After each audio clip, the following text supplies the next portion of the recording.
You're looking at this video, you're probably already pretty deep into looking at all the detail, but under hood, I did nothing to this. This is the way the car showed up.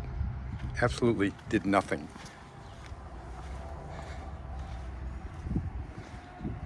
We go in the interior.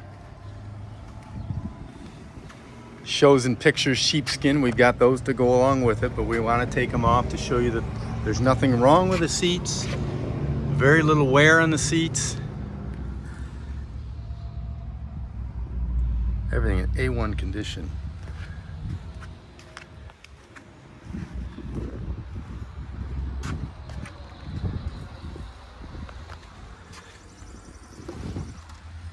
Everything like showroom.